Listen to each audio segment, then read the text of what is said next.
ingénieur au CNAM de Paris. Et je suis actuellement chercheur au CNRS de Grenoble. Donc, je passe en parallèle de mes recherches à une thèse sur la mécatronique et robotisation des systèmes. Je vous expliquerai un peu plus en détail opposé ce qu'il en est. Installez-vous vite. Allez.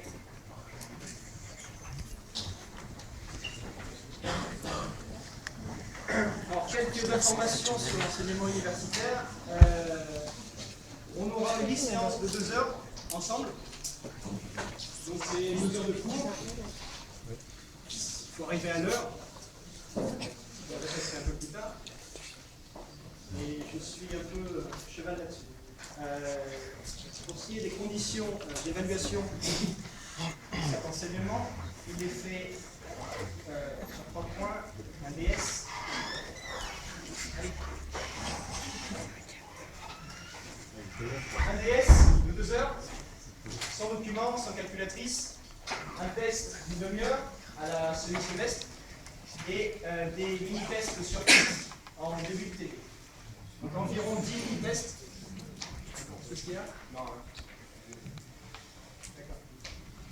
5 mini-tests surprise en début de TD. Donc voici les 3 points du règlement sur lesquels je serai très à cheval. Arriver à l'heure, avoir revu le cours, je m'accorde le droit de poser des questions sur le cours en amphi, à n'importe qui. Et si un élève ne sait pas répondre sur une question qui me paraît, moi, évidente, il sort. D'accord? Les téléphones portables, éteints. Le premier que je vois avec un téléphone portable, il sort aussi. On est tous, Mich. Donc maintenant, pour mener à bien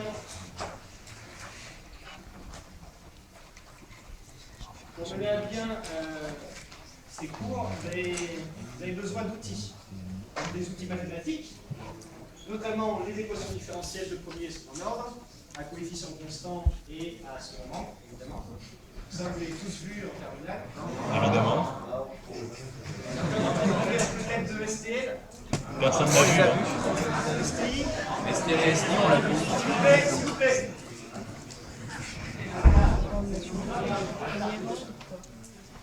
Ça peut être ici. Là.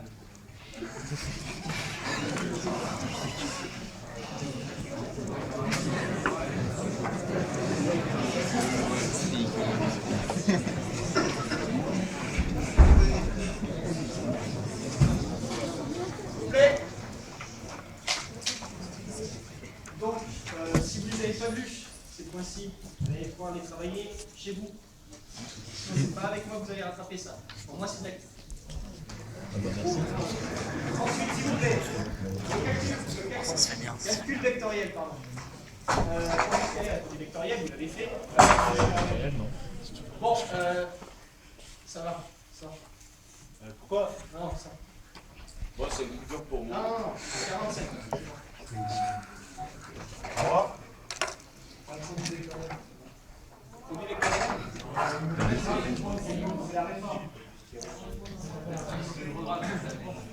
Vous allez avoir du travail. C'est pas prévu dans mon programme. Donc c'est à vous de rattraper. Merci. Ensuite, s'il vous plaît.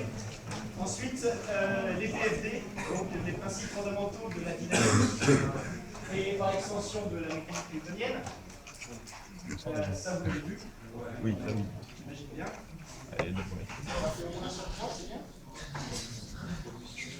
Même pas la mode. Donc, on va commencer tout de suite le cours de mécanique. Donc, on va commencer par la cinématique du point. Une feuille?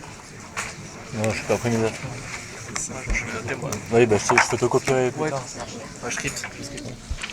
Il n'y a pas un site où mettre des trucs bonnes On sait jamais.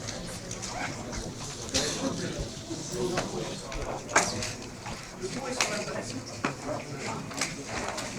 Ah, et le cours il est sur l'intranet, c'est bon. Mail sur le support de cours qui est disponible sur l'intranet. Si vous avez un souci, une question sur le cours, vous pouvez quand même l'envoyer. Mais étant donné que je suis enseignant-chercheur, je ne sais pas toujours à y accéder. N'hésitez pas à m'envoyer des mails. Alors, la mécanique, c'est une science d'étude de la physique, c'est-à-dire qu'on va étudier un événement. Alors, quand on étudie un événement, dans n'importe quelle science, on utilise un repère, notamment pour la mécanique, on va utiliser des référentiels qui doivent être adaptés. Un exemple, si vous étudiez la rotation de la Terre autour du Soleil, vous n'allez pas prendre un repère orthonormé de 1 cm. Ça paraît évident, mais bon. L'année dernière, les mecs n'ont pas compris. Ensuite, pour la mise en équation, comme je vous ai dit, c'est une science, on va utiliser ce qu'on appelle des modèles. Les modèles, c'est des outils mathématiques, comme je vous ai dit tout à l'heure, ce que vous allez comprendre. Comme le PFD, c'est un outil mathématique qui permet de modéliser la physique. Donc là, je vous ai mis un exemple, notamment ici, l'étude d'un point X. On peut déterminer à la fois l'accélération, la vitesse et la position. L'accélération étant la dérivée seconde, la vitesse la dérivée simple et la position le point. Pour ce qui est des vecteurs unitaires, vous avez vu les repères orthonormés que l'on appelle cartésiens.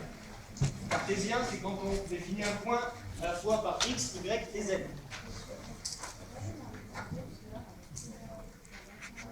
Vous avez une support sur la page ? Elle a dit qu'il fallait trop vite. C'est conforme, vous n'avez pas à tout noter.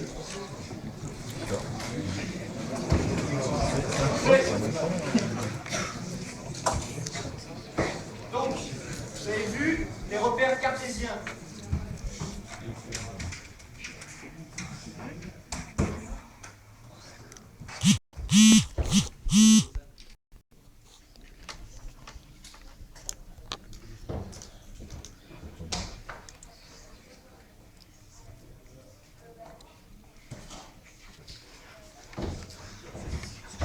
Donc, X, Y et Z. Maintenant, on ne parlera plus que de repères polaires. Je pense que certains d'entre vous ont dû voir ce que c'est. Oui? Non. Repères polaires, vous n'êtes pas en terminale S? Pas quelques-uns.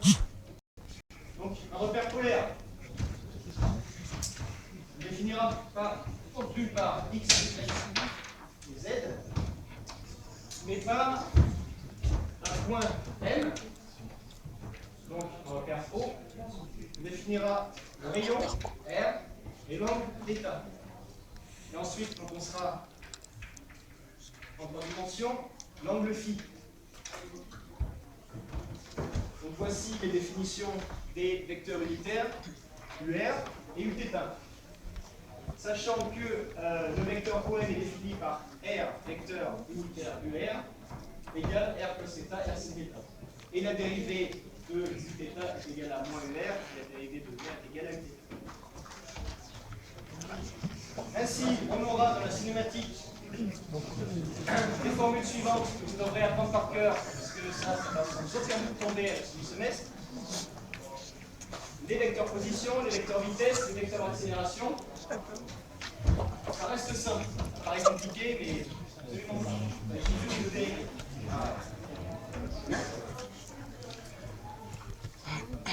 Ensuite, je vous ai mis un petit exemple d'application concrète de ce qu'on va faire. Donc ça, c'est un peu près ce que je fais en ce moment. Pour donner un peu une idée de ce à quoi ça peut mener. Donc ça, c'est le calcul d'un champ électromagnétique grâce à la trajectoire d'un proton. On a un proton qui va avancer à travers un champ électromagnétique. Le proton aura sa trajectoire modifiée, et en fonction de modification de la trajectoire, on pourra déterminer le champ électromagnétique. Donc ainsi, on a une formule pour une petite variation de longueur B, le champ évidemment électromagnétique, est égal à mu0, donc c'est l'espèce de vide, multiplié par pi sur 4pi, intégrale curviligne sur le circuit, la petite variation de R, vectorielle OM, le vectoriel c'est important, sur la norme de OM cube. Oui, évidemment. C'est normal. Donc, le champ V électrostatique en Tesla, c'est une application du cours. Donc ça sera, par exemple, l'exercice EDS. Vous avez le temps d'assimiler le programme, vous inquiétez pas. Donc, ensuite, ça, il s'agissait d'un proton lancé à travers un cylindre, champ électromagnétique cylindrique. Donc, on pourra appliquer sur différentes formes, donc à la fois sur un cylindre, sur un solénoïde, sur un double cylindre ou sur un repère coaxial.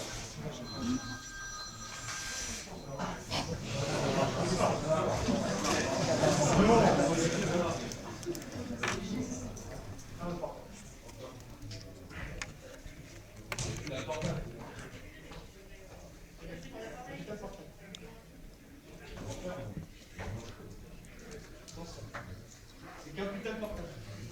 Tu me réponds.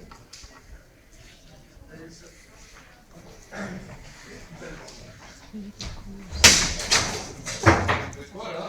Ne fais pas ça. Sors.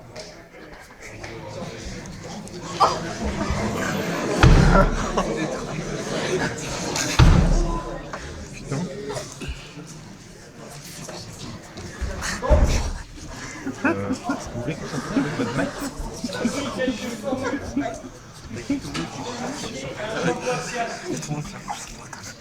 Donc ça sera un calcul que vous saurez faire. Évidemment.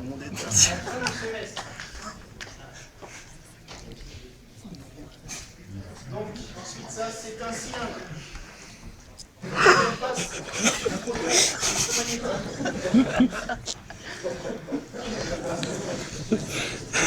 Donc vous voyez que